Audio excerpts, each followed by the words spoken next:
You need a complete and absolute psychic change, a change in the way that you think. And it's going to take work. And it's going to take work on your part. You're going to have to work at this. Real business owner. Whatever your situation is currently is not your forever situation. That's really what real business owners is, man. Like, we don't care where you come from, where are you going? Our goal and our job is to reduce the mistakes that you have to make or the money that you have to lose. You want to be an entrepreneur, you want to be successful, don't give up. You learn, adjust, and continue to move forward. Welcome back to the Real Business Owners Podcast with myself, Trevor Cowley. As usual, Kale Goodman. What's up, everybody? Guys, we have a guest for you today, Robert Beatty. I'm excited to dive into this one and peel back the layer of this onion and hear some of the stories that this man has the ability to share with his own life and some of the experiences that he's had in, helping other people through recovery. He's an author 4 times over, owns, recovery centers, helping individuals that are struggling with, substance abuse. Is it just substance abuse, or is it, is there mental health stuff? Because I saw something about mental health and depression. What if somebody's not really dealing with substance abuse, but they're just at a really low place in their life? Is that something that you take on as well? Or Absolutely. I would say that we're probably, I would guess we're probably 80% mental health and 20% substance abuse, because most of what we do deals with the underlying issues of substance abuse, like depression and anxiety and the driving forces behind it. So we do TMS, we do transcranial magnetic stimulation as a part of our group. You already spoke over my head. That sounds like super advanced. It is. TMS, if you look it up, transcranial magnetic stimulation is an FDA-approved device that stimulates an area of the brain called the prefrontal cortex, specifically the dorsal lateral prefrontal cortex, or it's an area right behind your left eye socket where there's a little engine in there about the size of a quarter that generates, like clockwork, it'll generate dopamine and secrete serotonin. And then it has these millions of receptors coming off of it that distribute that to the body. And for people with chronic major depressive disorder, anxiety, PTSD, head traumas, CTE. Is it the light genetic thing that you follow back and forth? Have you seen that thing? That's a part of the effect of that, yeah. Okay, because I've done that with my therapist. But the TMS is a machine that looks like an oversized dental chair that uses an MRI strength magnetic pulse to stimulate 3,000 pulses into that area of the brain over about a 30-minute period of time. And when does somebody, so if somebody's going through depression or recovery, you put them in that to help them through the recovery process? It eases maybe some of the pain or some of the struggle, or is it just stimulated to the point where it gets working for itself again? Like, what's the purpose behind that? I've owned inpatient, outpatient detox centers, and we have 20 operating centers nationwide and 60 more in development. So I have a history in this. But if you look at the model of treatment today is to give people enough tools to help them do things like stop using if they're using, or for some brief period of time, stop suffering. They do group therapy as a modality within the treatment industry that is widely used and abused. Like a NAAA type group therapy? Is that what you're? A group session where people in the share their stories. Yeah, it's very effective to a point. It certainly doesn't cure anything. Right. So when somebody comes into my center, we start talking about the holistic method and the spiritual method of overcoming addiction and mental illness, and we treat them concurrently. We don't treat them separately. So we treat mental illness and substance abuse as one issue. Most treatment centers won't do that. They'll separate them. And we don't, because it's all mental illness. Yeah. And substance abuse happens to be one of the greatest mental illnesses in our history, greatest forms of mental illness, right? Yeah. So if you just put people in a program and they're talking about their misery and their stories, no one is going to get well. They'll get a break for 30 days. Yeah. But when they go home, what's going to happen if nothing changes? Then nothing changes. Yeah. They're going to go right back to the same. That's my issue with it. is basically you're repeating the same war stories over and over and over and over and over. Yeah. 5 years down the road, you're saying, hey, I'm an addict, I this, that, the other. Here's what I used to do.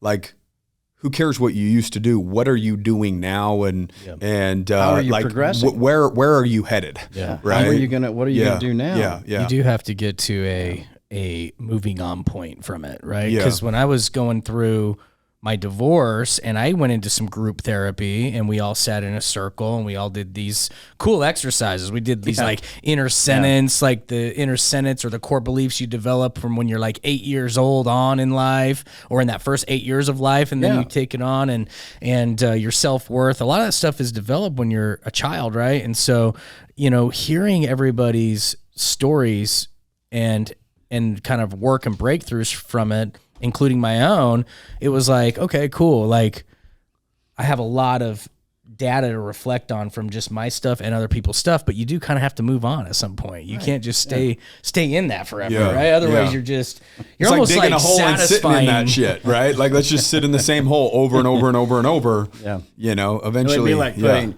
if you put 20 people in a room and I stood up and shared my story. Yeah. More than half, 90% of that room after I did that would say to themselves, I am not like that loser and I can't identify, right? So that's not effective treatment. It is maybe to get people out of their shell and talking. Yeah. But unless we go to the underlying issue of depression, of anxiety, of trauma, of the real traumas that they have suffered that are the driving factors why they pick up that bottle or they pick up that drug, we're not doing anything. Yeah. And so our centers focus solely, we set the substance abuse aside, right? Somebody comes in, they say, I've got a substance abuse issue. Great. We explain to them it's a form of mental illness. We're going to push that aside for a minute. And let's move past that and let's start looking at the reasons why that has become such an unmanageable issue in your life. Yeah, you don't have a headache because you didn't take an aspirin, right? Like you have a headache because maybe you're dehydrated or, you didn't get enough. There's a reason why you have the headache. You just take the aspirin because that's something that's going to, temporarily Band-Aid and fix it. But if you continue to live the same way, you might wake up every day with a headache and have to take the aspirin every single day. So like what you're basically saying is instead of talking about the aspirin, why do you need to take the aspirin? Let's go one step further. Why do you have the headache, right? Let's go there first. Yes. Let's look at those issues and then the rest of this will come along on its own. We got a great educational program that'll take care of all that. Don't worry about it. Yeah. But let's focus over here. Yeah. So we spend the next 6 to 8 weeks working with people on their major depressive disorder, their traumas, their PTSD if they have them, their ADD, ADHD, all the alphabets, all of them, right? Yeah. So we're working on all that using TMS, using neurofeedback. We use neurofeedback. We use brain mapping. So when somebody comes into one of our centers, we first do a brain mapping of their brain the day they come in. We bring it up. We get a 3D image of their brain on a screen, and then we can rotate it and we can see exactly where the issues that they are facing that's blocking them from a full recovery lie. Wow. So what shows up in bright red? Yeah, you get to see the the pathways that they travel most in their mind light up, and you have to shift them and have them walk down a new path and light up a different part of the brain. And we'll bring it up and we'll show them. You see this red area right here? Let me explain to you on this chart what that is, what it's causing for you, and how we're going to treat that. Halfway through treatment, we do another brain mapping. They see the diminishing of that red area. Yeah. We get them through all of their treatment. We do a post mapping, and they see that there's no more red area every single time. That's cool. That visual representation of like I'm better probably is huge. Now we can really talk about how to move past this, right? Yeah, exactly.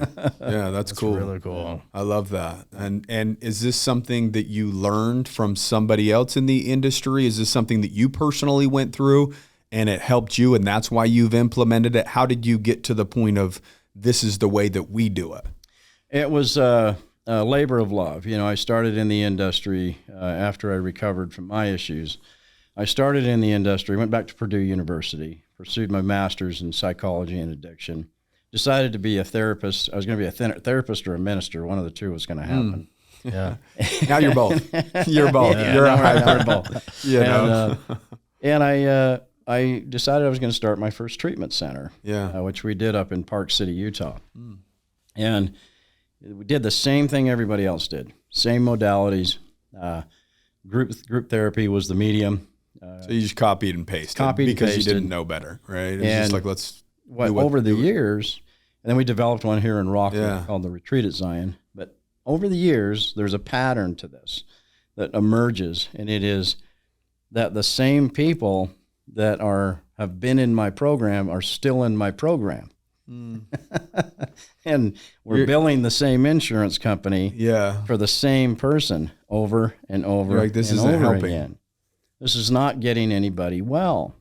And I have a firm belief that addiction, mental illness is curable, not treatable, it's curable. And it's my opinion. I believe it exists. I believe that too. If somebody tells me I have cancer today and I'm going to have it for the rest of my life, I'm going to tell them that's not true. And I'm not going to believe that, right? Addiction and mental illness are a disease. It's genetic. It's a physical disease. It has a compulsivity to it. It has an obsession of the mind that's attached to it. It's two-part. But we're going to do stuff that's different because we believe that it's curable. Okay? It's a controversial thing. So do you believe that in repeating, my name's Trevor and I'm an addict, do you think that reaffirms the fact that you're an addict, or do you think that has some harm to it? I think it's very harmful. Yeah. Because part of your identity. Listen to that sounds versus, hello, my name is Trevor, and I went through addiction, and I no longer suffer from that. Yeah. That's a whole different story. Yeah. When you say it's genetic, is it like an epigenetic thing? Is it like passed down? So, kids that maybe are raised by an alcoholic, some will be like, well, that's what we do. We drink, we're drinkers, you know what I mean? This is what we do. They as do a this. family, This is our family thing. And, I got that from my dad. But then there's always some kids that are like, I have one friend, never touched a drop of alcohol his entire life because he watched his dad be an alcoholic. But then there's a large amount of people that, they drink because that's their family culture. It's what they do. But when I hear you say dude, this is actually a genetic thing, is it epigenetic? So when they actually are conceiving a child and their brains are wired a certain way, are they kind of passing that on? Is that what some of your research shows? You bet. I mean, the research has been done. In 1959, the American Medical Association declared alcoholism and drug addiction and mental illness as a physical disease. Insurance was then required to reimburse it. So when I hear somebody tell me, hey, I don't believe that this is a disease, my response is always the same. Well, you should convince the insurance industry of that, because if you could do that, they would love you. They would pay you a lot of money if you could convince them. It would save them billions. Yeah. So you just go on about your way. Yeah. The rest of us will do what we do. Yeah. And it's a physical disease. It's passed down in the genes of our bodies, right? That doesn't mean it has to express itself. Exactly. It doesn't mean that we wake it up and we turn it on. Yeah. And it might take years to do that. I never had a drink of alcohol until I was 36 years old. Not one drop. And I became alcoholic from the day I first tasted that.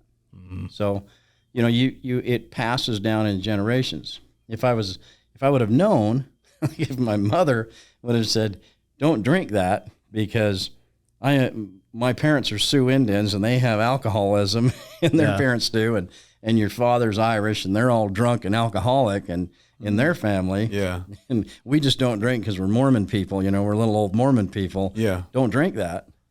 Well, I would have stayed away from it. She sheltered me from it. Yeah.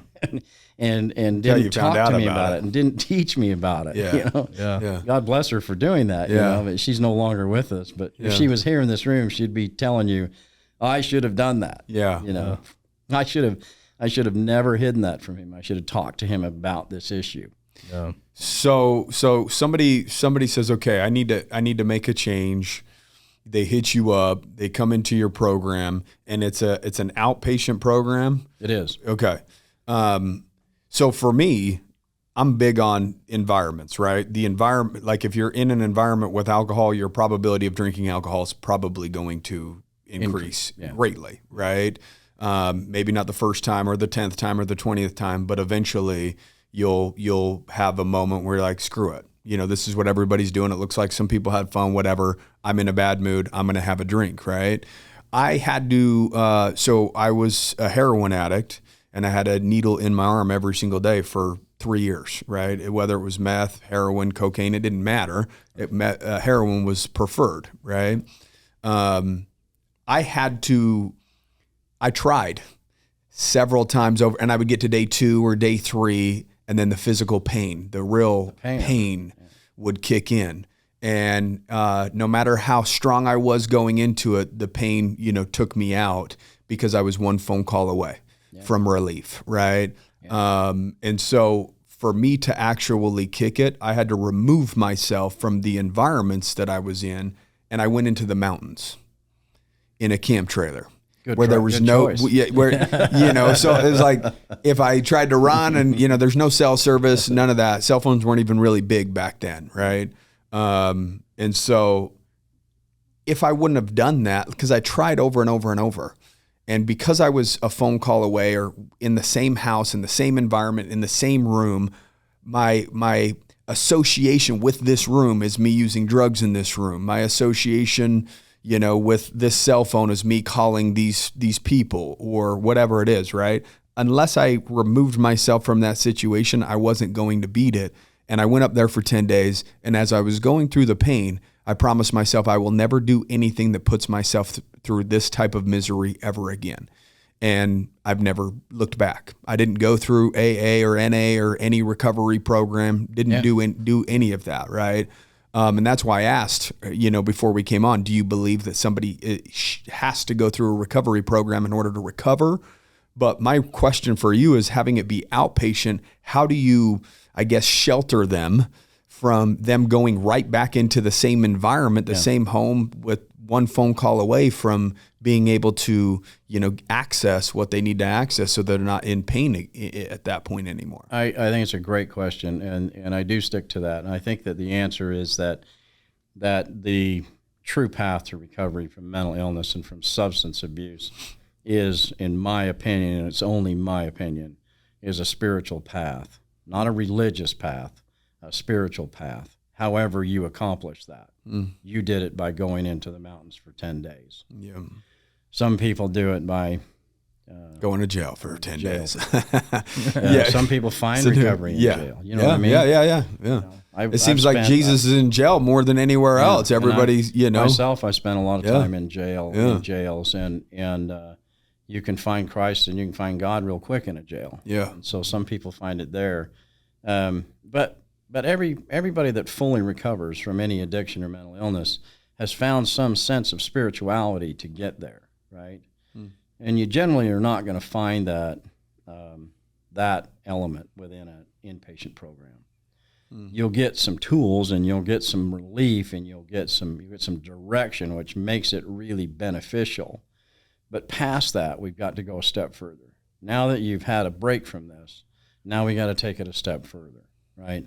So the name of this book that I wrote, Desperation of a Dying Man, just perfectly outlines that.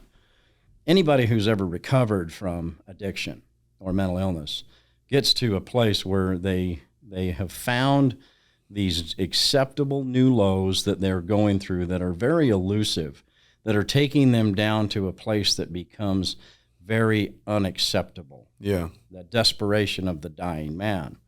The person who says, I'm either going to stop this or I'm going to die from this. One or the other is happening here. And for every person in addiction or that suffers from mental illness, that elusive, new, unacceptable low is different. For some people, it might be the possibility of losing their wife or their family or their career. For hard-headed guys like Marines and jugheads, jarheads like myself, it takes, homelessness for 2 years. And where were you homeless? Salt Lake, Salt Lake City. Well, part of the time on the beach in San Diego because it was too damn cold. Yeah. Inside. gonna say. How'd you get down there? You just hitchhike? Hitchhike, yeah. It's amazing. But it takes losing everything, career, family, and then health, to get to a place where you have a doctor telling you you're not going to survive today. Yeah. Today is the day that you are leaving this planet. That's what was told to me. And there I find my unacceptable new low that I can no longer stomach or stand. To where actually the fear at that point is not the fear of dying. The fear of it is living one more day. Yep. Yeah. What happens one more day if I don't have this? Now I can't have this. I can't have this substance, the heroin, the alcohol, everything I was doing, right? Mm-hmm. But now I'm going to die from this if I do it anymore. And now I don't want to live because I don't want to live without it. So there becomes the desperation of the dying man. It's that surrender of, hey, I can't take this anymore, right? So you don't find that in an inpatient program. You don't find that place by just going to treatment someplace, right? Most of the people that we work with at Zion Healing are people that have experienced this issue, the unacceptable new low. Do you talk to them about that when they come in? Absolutely. Like, where are you at right now? Like, are you at a low enough place where you're actually ready to go through the misery of change versus the misery of living another day showing up as the version of you that you are today? You hit the nail on the head. That's exactly where the conversation has to be. Yeah. And it's, what are we going to do from here? You know, are you trying to get a certificate because you got a nudge from a judge? Is that why you're here? Yeah. It's not a really good reason to be in treatment if it is. Right. Because that's one issue, but it certainly isn't going to cause a change in you. Yeah. You need a complete and absolute psychic change, a change in the way that you think. And it's going to take work. And it's going to take work on your part. Mm-hmm. You're going to have to work at this. Oh, yeah. And you're not going to find that work by sitting in a group room. You're not going to find that work by going to an AA or an NA program. You're going to find that work by doing the work. Yep. Right? So what are you willing to do for your survival? Yeah.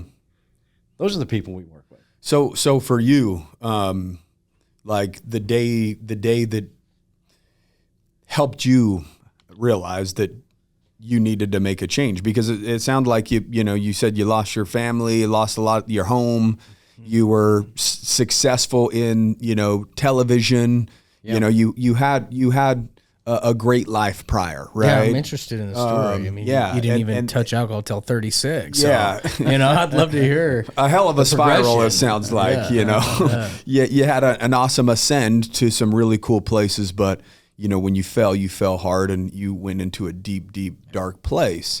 But like 2 years of homeless, like, okay, why not? Why wasn't it 6 months? Why wasn't it? What was the day that happened that said, I have to make a change? Was there somebody that came into your life, a mentor that said, hey, I see something in you, you need to make a change? Or was it just like you sitting there and like, damn, this ain't it? I think the change for me happens gradually. The acceptable new low, right? Can you accept not having a home anymore and living in a hotel room? Yes. If you're an addict and somebody with addiction and mental illness who is suffering at a level that is unacceptable to the mind, PTSD was my issue, a military veteran. So I had severe issues. And so if you look at the unacceptable, it became acceptable. My wife saying, I'm leaving you, and me going, well, okay, let's see you later. Yeah, the problem's her, not you. Yeah. Yeah. Because I got this thing, and I can spin the top of the bottle off of this thing, and I can take that big drink of it, and I can go, everything's all right, right? So it becomes acceptable. Losing my career, my film career, my business, and having people disown me like a lightning rod to move away from me becomes acceptable because I have that. Living in a hotel room becomes acceptable. Running out of money and panhandling on the streets of Salt Lake City, veteran, please help, becomes acceptable to me because I've got to have what I need to survive this day, becomes acceptable. And then living homeless on the streets becomes acceptable because I have substance to drown out the loudness the of reality that misery, of it, right? Right? Yeah. And this becomes your reality. and then multiple stints to hospitalization of physical issues. But the turning point for me, I think, was because I had absolutely no intention of stopping my using. Yeah. Even though it was miserable. So did you ever have the the thoughts in your head like, this is it? I'm a lifer. Like there was a few times when I tried to quit and I couldn't. Yeah. I literally my mind told me like, this is now who you are, and this is who I am. You're kind of accepting it because you feel so defeated in trying to, go this way, and it just didn't seem like it was possible. And then you just kind of accept that as your reality, and that this is now your life, right? Did you have some of those thoughts, kind of like, this is just it? This is it. This is it for me. Yeah. Until the day I die. Yes. And I don't know when that's going to be, and I really don't care. Yeah. And exactly. so, you're going down that road, but waking up in the LDS hospital, having had, I had taken, in one of my multiple failed suicide attempts, I had drowned myself in a hotel room with a half a gallon of vodka that I had been able to drink most of, and 17 Klonopin that I had taken. And so having a heart failure at that point that was precipitated by that, but had an underlying issue going on that I didn't know about or wasn't really aware of fully, even though my liver was gigantic, was that my liver was failing, and that what I had just done had pushed it over its limit. So having my heart attack or my heart failure, and having the Dr. Wander out of Salt Lake, I call him Dr. Wonder. He and I are still good friends, and he's a wonder he ever came into my life. Yeah. And he's standing at the end of my bed saying, "You're not going to survive this day. The pain that you have is esophagealitis. It's the liver inflammation. It's the inflammation around your heart, the extreme pain that you have that we're hitting you with morphine for. That's what you're getting. We're going to give you Ativan and morphine and let you check out because you're not leaving the hospital." Yeah. There's the wake-up call. I said, "What am I going to do?" He said, "Pray, if you're a praying man." And he leaves the hotel room, the hospital room. He leaves me there. And I roll off the bed, and that's what I did, right? For the first time probably in my life, that I really did that. And it wasn't a surrender of please save my life. It was more of a I'm done. I need you to take me off of this earth today, quickly, because I can't stand the pain of this. And I always joke with my students all the time. I call my people students, not patients, because student kind of patient kind of sounds like there's something wrong with them. Yeah. There's really not. Yeah. They just need education. They need help. Yeah. So I tell my students all the time that I begged God to take me off the earth, and He respectfully declined. I see why. Yeah. Yeah. So I wake up the next day, and pain's gone. And through the process of the miracle of that, I didn't call my kids because they had all written me off. They all thought I had a death wish. And so, the irony of it is that 4 days later, I've got liver function happening, and I'm walking out of this hospital against medical advice, but I'm leaving. Yeah. Well, yeah, you're kind of a hard-headed guy, I mean, just leaving. You don't take advice from too many people, obviously, But I came back to Southern Utah. My mother was a retired registered nurse, and I told her I need to come home, and she told me that I could the day that I stopped using. I was always welcome there, and so I told her I'm done, and I came home, and then the following year I left Southern Utah and went to Nepal. I spent about a year in Nepal. Doing what? Pray, meditate, be with me only. Did you climb Everest while you're there? We summited.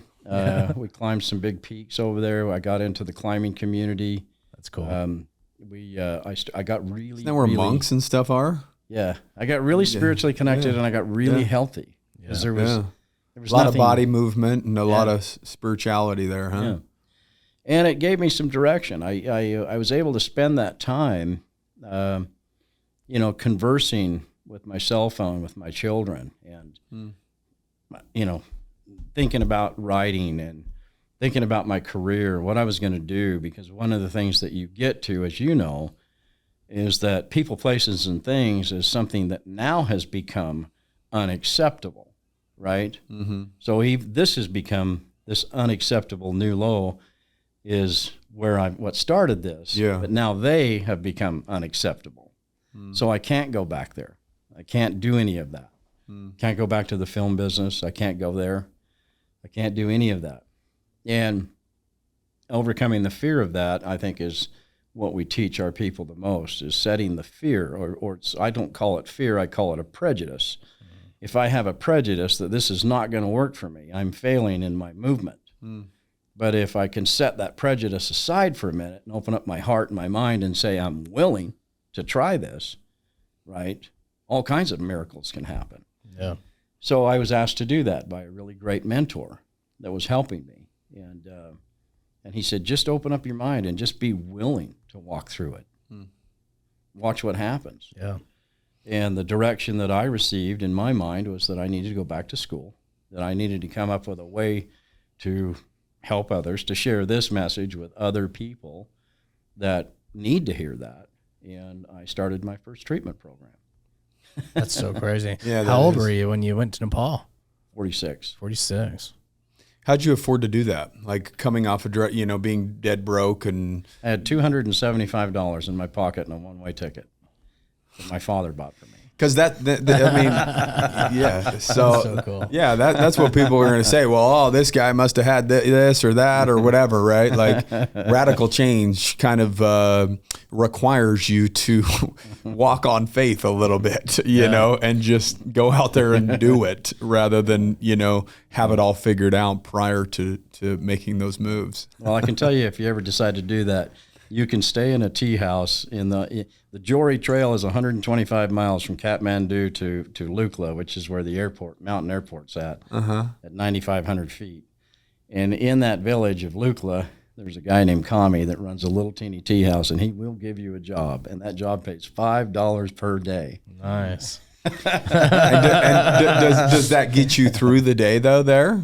Oh yeah. At that point, Yeah, you're able to survive on it. Like, where were you sleeping and all that when you kind of camp out for a little bit, or? No, not really. Tea house is like $3 in Nepal, to stay in a tea house, and a meal's $1.50. And, if you can get a little bit of work, if you're a traveling man. Yeah. I did that. I helped a guy out and got a little bit of money, and I kept going and I made multiple trips to Nepal because it's a country that I really love, and I could live there.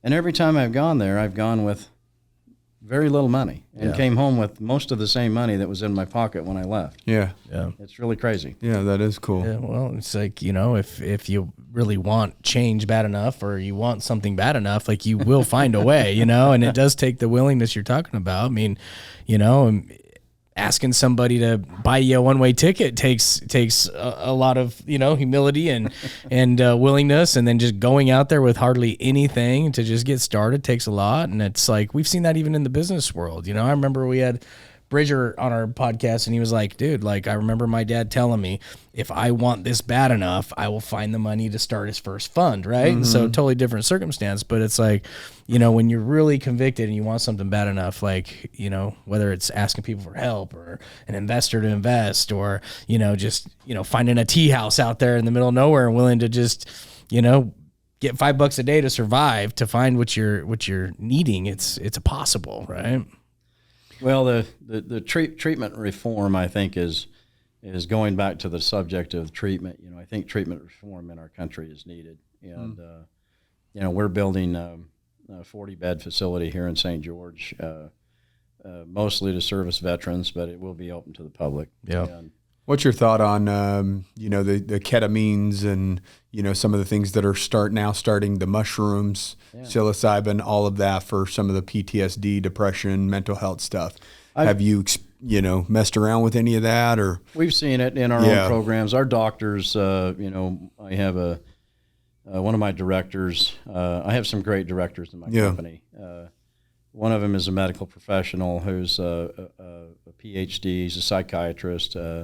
He's an MD psychiatrist, and he is very active in the ketamine and the psychedelics. But his belief, if you really ask him about it, is it's not a long-term fix. It is a short-term, get this guy off the fence fix. Yeah. And the fence is usually the suicide ideation and the planning of a suicide, and something like that can take a guy off the fence really quickly. But to use it as a long-term solution. Well, the world, they're still going to have to go back out in the world, and there's still going to be triggers, right? Things that are going to bring up some of the old thoughts, or, you know, it's going to put them right back where they were unless there's continued work, right? So there's still traumas to be had. I mean, this is this little thing called life, right? So obviously depression's at an all-time high and it's continuing to rise, right? Mental health problems are at an all-time high and they're continuing to rise. Why do you think that is?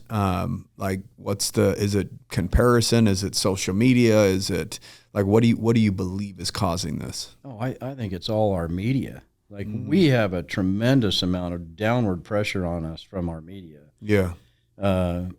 Pressure. If you look at, so do you advise people to, as a part of mental health and depression is to remove, watching the Watch news, Andy Griffith, like Andy Griffin. There you go. Mr. Rogers, right? Like, watch Gomer Pyle, man. Yeah. Can't go wrong. So is that one of the things that you say is kind of remove yourself from, the surface level? Just day-to-day Look stuff. what's on TV today. Yeah. I mean, any show that we have on television today has agendas to it. It has an agenda of alcoholism, promoting the drinking of alcohol, the use of drugs. Any show that you pick, it's a modern day show. It's a series, for instance. Every single episode will have the agendas that are there, right? Yeah. That are being pushed on us, right? And this is downward pressure. Gender identification. Who are we? And it's being shoved on us and shoved on us and shoved on us. Confusing people to make them more controllable. Yeah, confusing everybody.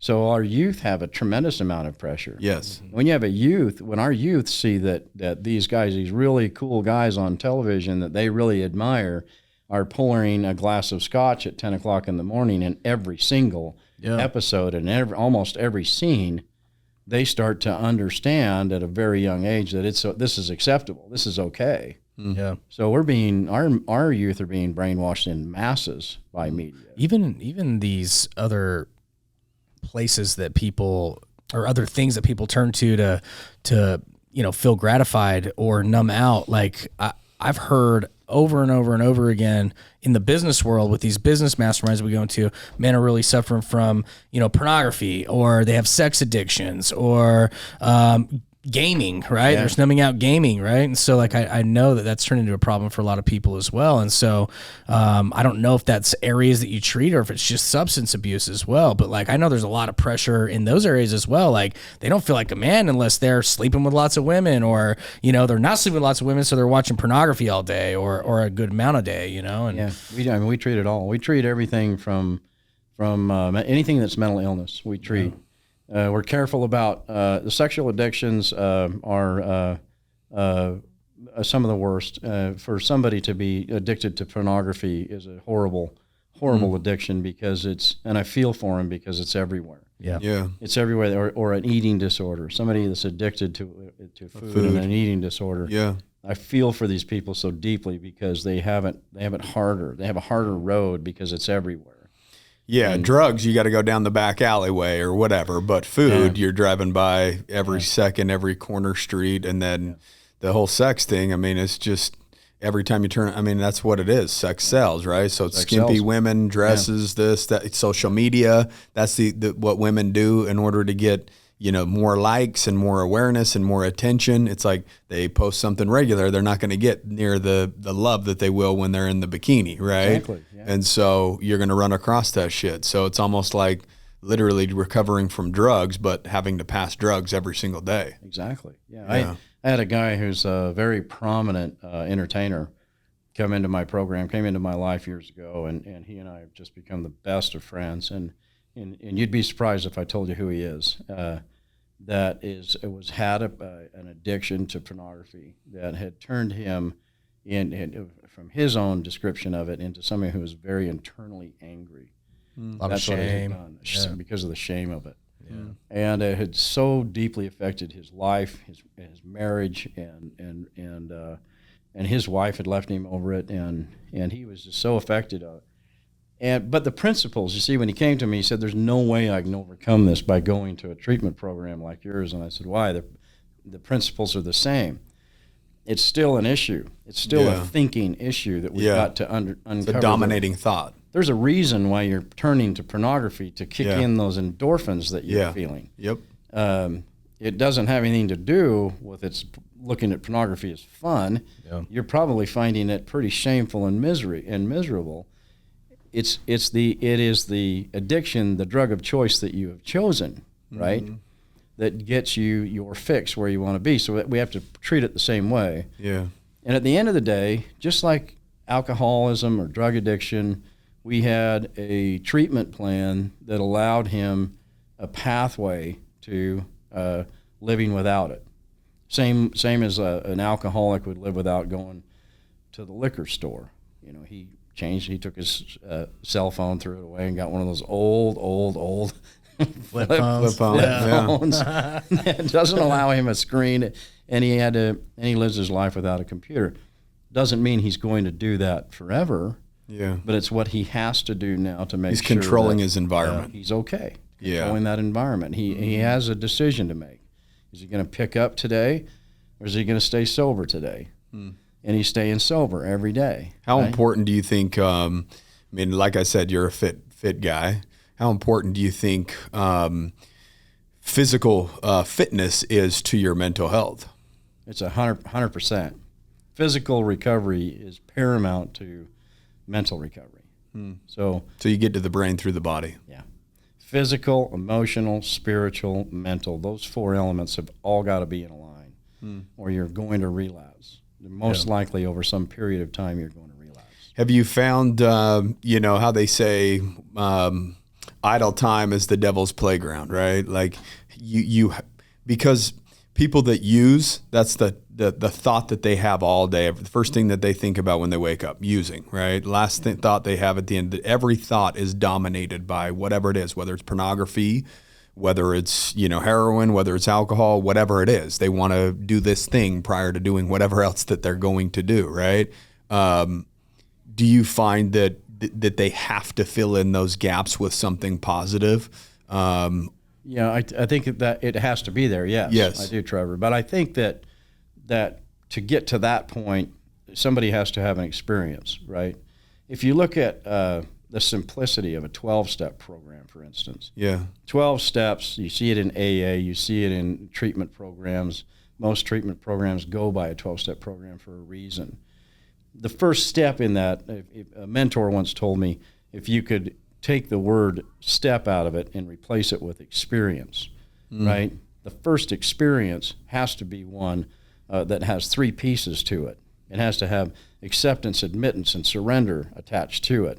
But to get to that, we have to first have an inner conceding to hear. I have to concede to the failure of this issue that I can't control. Similar to you going to the mountains, right? You had to concede to only you that the only answer for you was to get away from it. I had to fully concede to that before you could admit to yourself that you were an addict.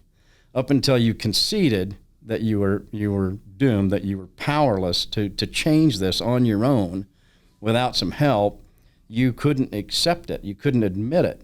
So you had to run away from that and get to a place where you could actually accept that this is who I am, that this is what I'm dealing with, and I can admit that to myself. Then I can surrender, right? Yeah. I just had to hit a extreme low. It was like, okay, this is undeniable. No way. Now I'm looking around, it's undeniable. I'm really at a bad place. So something's got to give, and it's my choices. So we use those principles to get somebody past that. You have to. You've got to change your environment, or you're going to go right back to it. The people, places, and things. It's going to happen. And I honestly think that that's part of the difficulty, right? I had a buddy that passed away from overdosing, and he got clean at one point. And one of the most difficult things for him was not having his phone blow up all the time, because he was the hookup. Oh, he was the guy that everybody would go to because He was a Candyman. he had the need to feel needed, right? And so it gave him some sort of validation, power, control over other human beings that were at a low spot. And I'll meet you in an hour, or oh please, like, can I meet you right? I'll go where I'll pay X, And so like, not only did he have to go through pain, but he also now had a phone that wasn't blowing up and didn't have the validation that he had power and control as well. Wow. That was a very difficult thing for him to overcome, which is kind of weird, but there has to be some sort of dopamine hitting every time your phone's ringing and you're in control, of that. somebody else's emotions or feelings at that time and having them beg you for something, right? Thanks for sharing that. I mean, that's a great perspective I never really thought about until this very moment. But those guys do. They must get a charge out of that. Oh, it is. Yeah. That was just as difficult for him to overcome as the actual drug itself. He ended up getting in a car accident and they put him back on drugs because he broke his neck and back and he never recovered from it. But and then ended up passing away. But that was one thing. And he even said that. He's like, dude, one of the hardest things is like nobody needs me anymore. Nobody needs me. Yeah. And so who am I? That's the other thing that we talk identity. about a lot in the treatment programs is in order for you to fully recover from mental illness and from addiction, you actually have to become somebody who you haven't been. The old person has to die. Yeah. This new person has to emerge, so every single thing about you has to change. Yeah. And sometimes that may include a career. Yeah. How you make your money. Yeah. What you do as a living. Look at me. I couldn't go back to the film business. I could have easily picked up the phone and went back to $1 million to $2 million a year salary over at Warner's. I could have done that. But I knew that it would have been the death of me. Yeah. It's easy for people to say, well, that's all I know, that they have to go back there, but you don't. You don't. There's always this a whole choice. new. Make a decision. Go forward instead of backwards. You go backwards, you're going to relapse. Yeah. So if somebody wanted to reach out to you, how do they connect with you? And you have, is this something that can be done over the phone, via Zoom? Is this or does it have to be in person and then they get to go home, or do they have to come to a facility? And on top of that, before you answer that too, like, it is really incredible what you've built too. Like, you are a franchise. So if someone else is passionate, been on similar journeys, or, this is a career that they may want, how do they, connect with you about opportunities to be part of Zion Healing Center? Well, you can, all the information is on our website. It's zionhealing.com. The franchise information's on there. My goal with our franchise is to literally have hundreds and hundreds of these locations nationwide that are successful. Somebody can get into the business for as little as $200,000. And we do all the licensing, credentialing, training, support. Our systems are intact. They're good. Is it better for somebody to have overcome addiction themselves in order to own a treatment facility? No doubt about it. Yeah. The hardest, the guys having the hardest time are the guys that are just entrepreneurs that don't get that. They're in it for the money side of it rather than understanding the pain. I'm the guy that's on the other end of the line going, listen to me. Yeah. If you just focus on the people, money will hunt you down. Yeah. Exactly. That's so true. And so if you, the only problem that you're making here, not that you're not a great business owner and you're a great entrepreneur, the person that's answering the phone in your office, go hire a drug addict. Yeah. Go hire an alcoholic. Somebody hire somebody with a mental that gets illness who's Yeah. overcome this and put them on the phone. Has true compassion for it They'll have and purpose compassion. from it. They'll build relationships with these people. They'll come in. There's common ground. Common ground. I understand you, sir. They'll cry with them. They'll even pray with them over the phone, but they will come in. It's like hiring a 500-pound fitness trainer, right? You're like, we don't really have common ground here, Exactly. I'd like to talk to somebody that knows, what I'm currently going through. Do you have anybody there that would understand me? Yes, anyone at all. That's what they're thinking. When somebody could speak from their own experience and say, I get it. And that's really what they're looking for, somebody that understands and gets it. That's why, like in my center here in St. George, I don't allow my staff to answer the phone. I won't. I take every call. You like to do it, because I and I'm full all the time because it's me building the relationships with the people that need help. Yeah. You know, and I've been where they're at. Yeah. Do you ever plan on changing that? Changing? Changing that, you answering every call. No, not at all. No. You I love it? love talking to people Yeah. about recovery. Yeah. Yeah. That's your new high, huh? Yeah, That's your you new know, dopamine hit. I do there. public speaking. People hire me to do public speaking. I do, I do my own podcast. I do things that are where I'm trying to push this agenda and message out there, the message of hope. Yep. That it's there, guys. You just got to reach for it. Yeah. And but yeah, zionhealing.com. So they find your books there. They find everything there, right? So you don't have like a personal website or personal Instagram or Facebook or anything like that. It's just all zionhealing.com. Yeah. They could find what they need to find there, whether it's, you know, information about a franchise, whether it's information about recovery, whether it's wanting to read one of your books, the book Desperation of a Dying Man. I can't wait to read it, you know, because I'll leave these with you then. That's a hell of a title. Trev's been eyeing it the whole time. Yeah, He's like, I'll make you a deal. I'm gonna If you get that like book. it, I'll come back over here and sign it. If you hate it, I won't sign it. Okay. Well, Hey, what about like loved ones though that are trying to get their family in treatment? Like, is that like really not successful? Like, I think it is successful because, you know, the guys that here where it's not successful is where a loved one says, "We know that he needs this." yeah. Versus or an ultimatum, maybe like, or an ultimatum. Versus, we are here to support him if he will choose to do this. That's a whole different thing. Mm-hmm. So if you're listening to this and you're a parent, please don't ever make an ultimatum on your children to either get treatment. I mean, you certainly can either seek treatment, get help, but stop using, or you're not welcome in my home. That's a healthy thing to do. Yeah. It's a difficult, loving thing to do. To say stop using or you're not welcome in my home. That's Correct. That's okay. It's one of the most loving things a parent could do. Yeah, that's when I changed. Yeah, exactly. When I got booted out and I didn't know what the heck was going to go on with my life, but I used as long as I had a roof over my head and food in my mouth. Exactly. I didn't hit a low yet. But you found it. Yeah. And you wouldn't have if you would have stayed there. Yep. One of the most loving things my mother ever did was to turn her back on me. Yep. yeah. And because it pushed me down a road to recovery. Yeah. And if she hadn't have done that, I would have died. Yep. in where I was at. I agree. Yeah. No doubt about it. So, yeah, absolutely. Parents, you push your kids that way.